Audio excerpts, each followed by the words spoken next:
Good morning student, मैं doctor वंदना अकोदिया। बच्चों, आज हम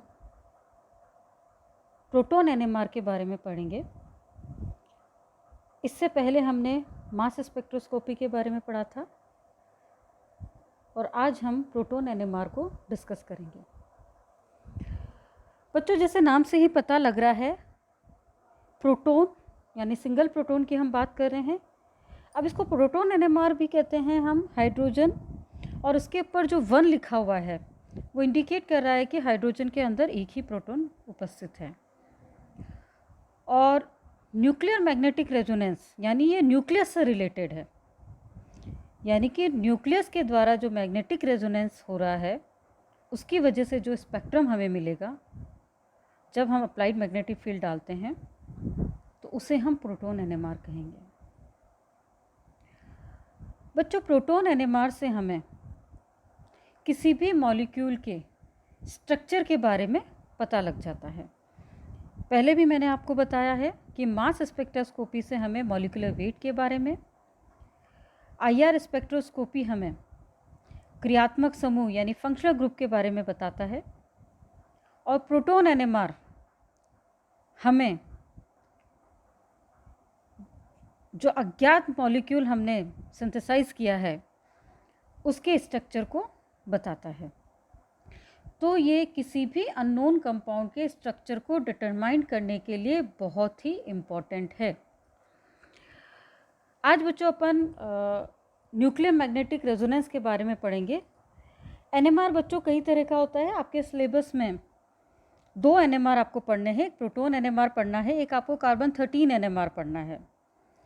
अब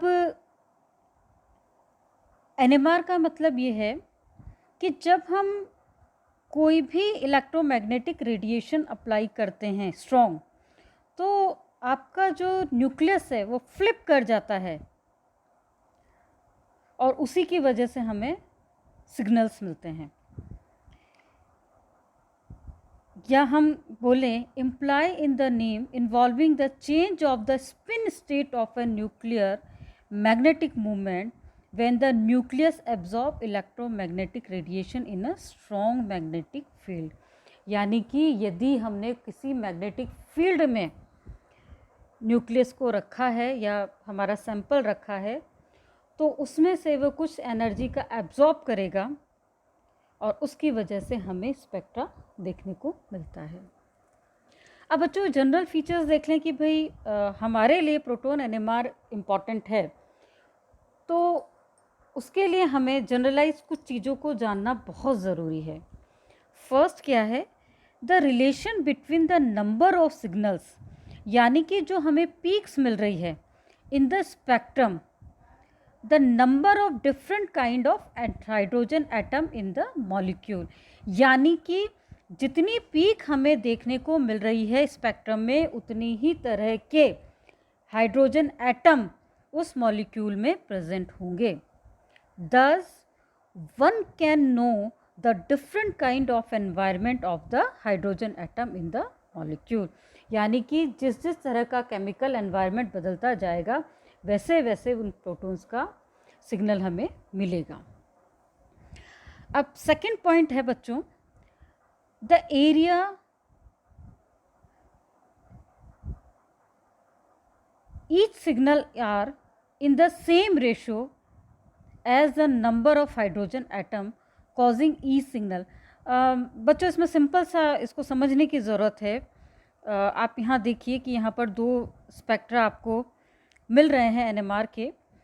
अब आप इसमें देखिए कि डाई मिथाइल ईथर में हमें एक सिंगल पीक देखने को मिल रही है, वहीं हमें इथेनॉल के अंदर 3 सिग्नल्स मिल रहे हैं।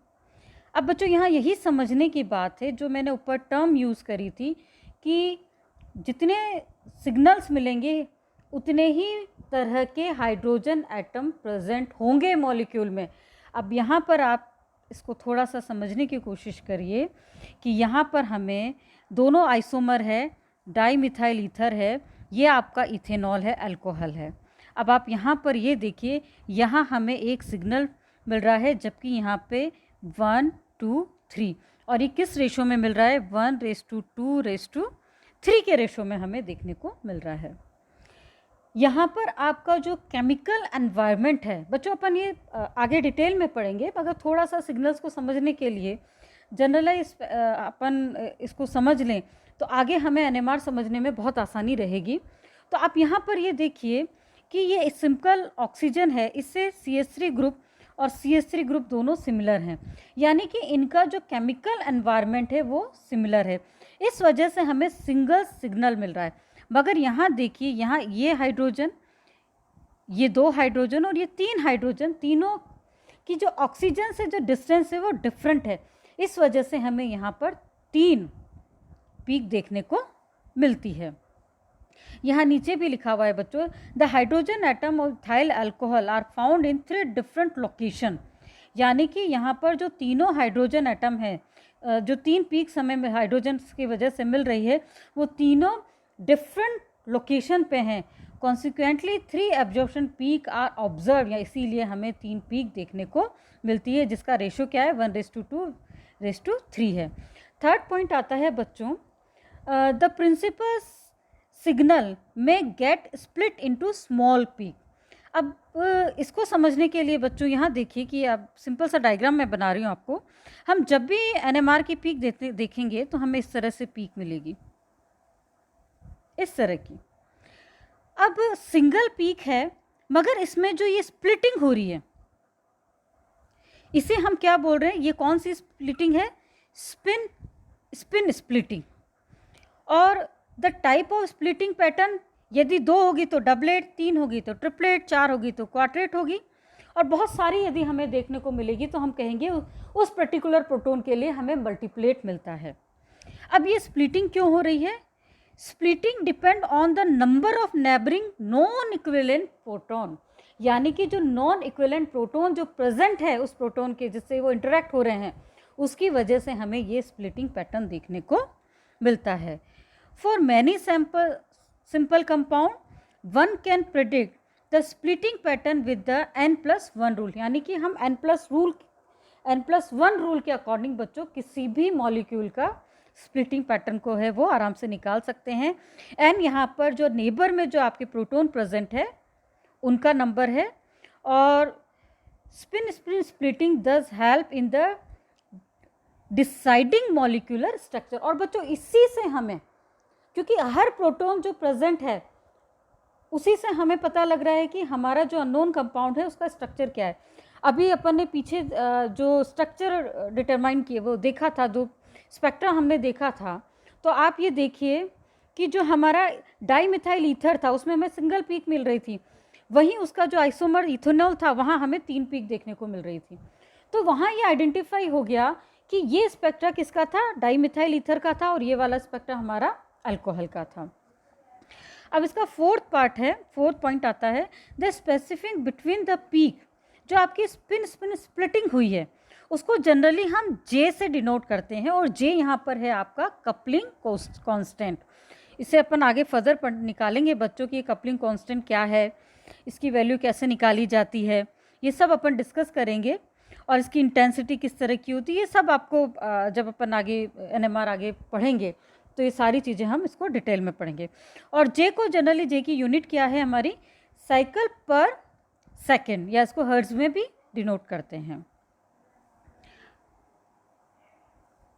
अब बच्चों आता है इंट्रोडक्शन। यदि हम, ये तो हमने जनरलाइज बात करी थी कि एनएमआर क्या है, एनएमआर में किस तरह के सिग्नल मिल रहे हैं, कौन कौन से टर्म्स हम यूज़ कर रहे हैं, किस किस चीज़ों का हमको ध्यान रखना है। अब बच्चों जनरल इसका इंट्रोडक्शन हम देखें या इसकी थ्योरी हम देखें तो हाइड्रोजन एटम का एक स्पिनिंग बार मैग्नेट की तरह व्यवहार करता है। जो हमारा हाइड्रोजन, जो क्योंकि हम यहाँ प्रोटॉन एनएमआर की बात कर रहे हैं बच्चों, तो प्रोटॉन एनएमआर में हमारा, और इसको प्रोटॉन एनएमआर क्यों कहा है, क्योंकि हाइड्रोजन के अंदर सिंगल एक प्रोटॉन होता है। अब वो प्रोटॉन क्या करता है, एक स्प्रिंग बार मैग्नेट की तरह व्यवहार करता है, और यह मैग्नेट बार की तरह इसलिए व्यवहार करता है क्योंकि जो इलेक्ट्रिकल मैग्नेटिक स्पिनिंग है, और वो मैग्नेटिक ये स्पिनिंग किसकी वजह से, जो हाइड्रोजन एटम का जो न्यूक्लियस है वो अपने ऑन एक्सिस पे रोटेट करता है, एक्सिस पे, उसकी वजह से एक मैग्नेटिक फील्ड जनरेट होता है। ठीक, अब बच्चों इसको जो जो चीज़ मैंने बोली अब वहाँ ये छोटा सा डायग्राम बनाओ, इससे समझिए कि ये आपका सिंपल सा न्यूक्लियस है। अब ये आपका एक एक्सिस है। अब इस एक्सिस पे आपका जो ये न्यूक्लियस है वो रोटेट कर रहा है। ये देखिए, ये इस तरह से रोटेट कर रहा है और इस रोटेशन की वजह से एक मैग्नेटिक फील्ड जनरेट हो रहा है। किसकी वजह से फील्ड जनरेट हो रहा है कि आपका जो एक न्यूक्लियस है वो एक ऑन एक्सिस पे रोटेट कर रहा है, उसकी वजह से एक मैग्नेटिक फील्ड जनरेट हो रहा है। तो न्यूक्लियर मैग्नेटिक रेजोनेंस में यदि हाइड्रोजन न्यूक्लियाई या दूसरे किसी भी न्यूक्लियाई को हम एक्सटर्नल मैग्नेटिक फील्ड में रखते हैं तो वहाँ क्या होगा, हाइड्रोजन न्यूक्लियाई के मैग्नेटिक एनर्जी जो है वो जो आपने जिस मैग्नेटिक, क्योंकि अब ये मैग्नेटिक एनर्जी कौन सी है बच्चों, ये जो ऑन एक्सिस है जिस पे रोटेशन के कारण जो मैग्नेटिक एनर्जी जनरेट हुई है वो किससे इंटरेक्ट करेगी, जब आपने मैग्नेटिक एनर्जी जिसमें उसको रखा है, और इसी से हमें स्पेक्ट्रा मिलता है। यानी कि हम किसी सैंपल को रेडियो वेव रीजन में डिफरेंट रखते हैं तो वो डिफरेंट फ्रिक्वेंसी की इलेक्ट्रोमैग्नेटिक रेडिएशन का एब्जॉर्प्शन करता है, और डिफरेंट फ्रिक्वेंसी से मतलब ये हमारा है कि अलग अलग न्यूक्लियाई हैं, या हम दूसरे शब्दों में कहते हैं कि जितने अलग अलग सैंपल हम ले रहे हैं उनके लिए हमें अलग अलग एनर्जी वो एब्जॉर्ब करेंगे, और उसी की वजह से हमें जो पीक देखने को मिलती है वही हमारा एनएमआर स्पेक्ट्रा होता है। जनरली जो आपका प्रोटॉन है वो उसकी जो स्पिनिंग एक्सिस है वो बहुत ही स्लो होती है, या हम दूसरे शब्दों में कहें कि दो precessional motion and the top is said to be precessing around the vertical axis of earth gravitational field. The precising arise from the interaction of spin with earth gravity acting vertically downward. यानी कि जो आपका यहाँ पर बच्चों समझिए कि जो ग्रेविटेशनल फोर्स है वो आपका नीचे की तरफ है, इसको हम क्या कहेंगे, इस जो इसकी वजह से जो डाउनवर्ड जा रहा है उसे हम क्या कहेंगे, ग्रायोस्कोपिक मोशन। अब यहाँ पर बच्चों आप ये देखिए कि omega is equal to gamma H0। अब ओमेगा यहाँ पे एंगुलर प्रोसेशनल वेलोसिटी है, जबकि H0 आपकी अप्लाइड फील्ड है। गामा आपका जियोमेट्रिक रेशो है जो किसके इक्वल है, 2 pi mu upon HI। Mu यहाँ पर बच्चों क्या है, magnetic moment of the spinning bar magnet. Spinning bar magnet किसको कहा है, हमारा जो न्यूक्लियस जो है हमारा हाइड्रोजन का, उसके लिए यूज़ किया है। और आई क्या है, spin quantum number of the spinning magnet, जो आपका स्पिन क्वांटम नंबर है जो आपका न्यूक्लियस है उसका। और एच आपका पता ही है आपको कि ये प्लांक कांस्टेंट है, तो gamma H0 is equal to 2 pi mu. Mu यहाँ पे फ्रिक्वेंसी है आपकी इलेक्ट्रोमैग्नेटिक रेडिएशन की, तो ओमेगा क्या हो जाएगा, 2 पाई म्यू। तो the value of the frequency mu instant is called precession free frequency. ठीक है ना, ये प्रिसाइजनल फ्रीक्वेंसी कहलाती है।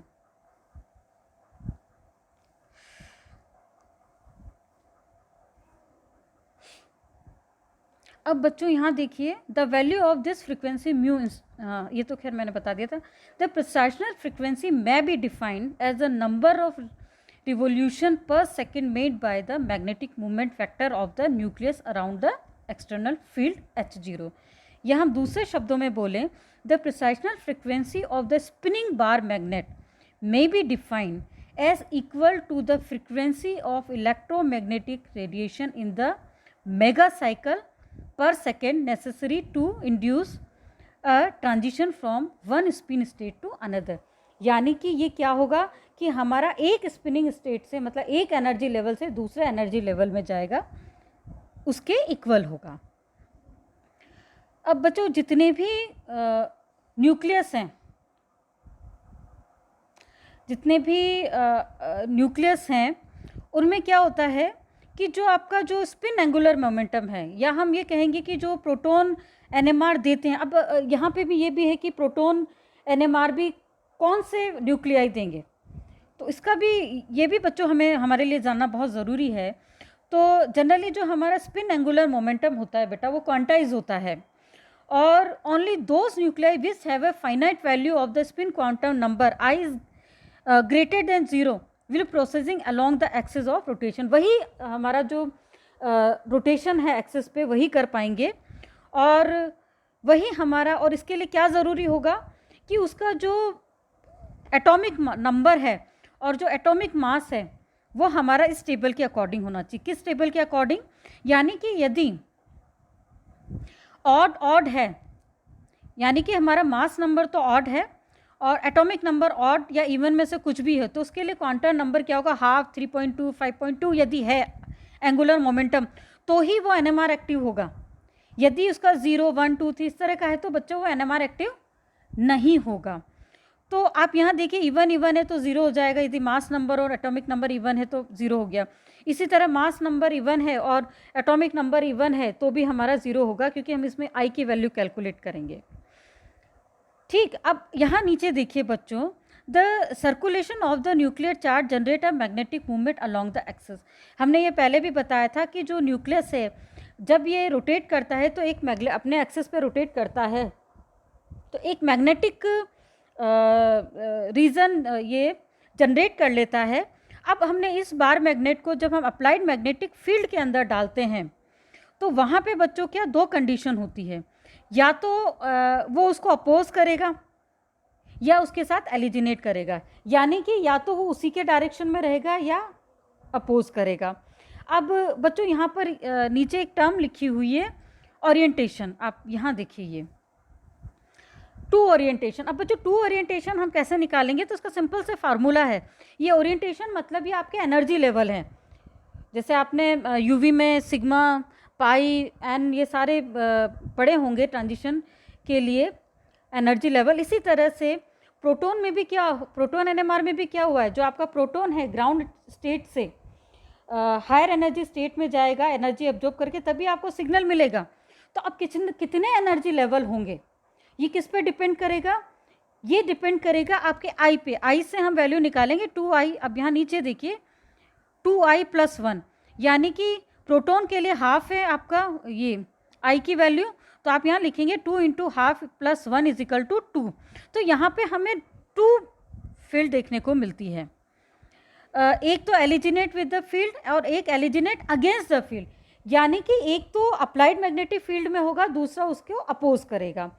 If a proton is precising in the alginate orientation, it can pass into the opposed orientation by absorbing energy। अब ये यहाँ क्या करेगा कि जो आपकी जो अपोज फील्ड है उसकी जो एनर्जी होगी वो हायर एनर्जी पे होगा, तो इन दोनों एनर्जी के बीच में ग्राउंड स्टेट से उसको हायर एनर्जी स्टेट में जाने के लिए जितनी एनर्जी की ज़रूरत होगी उतनी एनर्जी को वो एब्जॉर्ब करेगा, और वो क्या करेगा, जो अपोज, इसको आप डायग्राम से समझिए। देखिए यहाँ पर ये देखिए, ये दो फील्ड जनरेट हुआ है, एक लो एनर्जी पर हुआ है बच्चों और एक हायर एनर्जी पे हुआ है। यहाँ से प्रोटॉन यहाँ चला गया, इसने कितनी एनर्जी ली? ΔE। इसको एब्जॉर्ब करेगा तब जाएगा। अब बच्चों यहाँ पे वापस से अपन पीछे वाली स्लाइड में जाएंगे। यहाँ पर देखिए एक टर्म जो इम्पॉर्टेंट है, from the high energy oppose orientation it come back to the low energy alginate orientation by losing energy. The transition from one energy state to the other is called flipping of the proton। यानी कि यहाँ पर हम transition नहीं कह रहे हैं, हम यहाँ कह रहे हैं कि हमारा जो प्रोटॉन है वो फ्लिप कर दिया।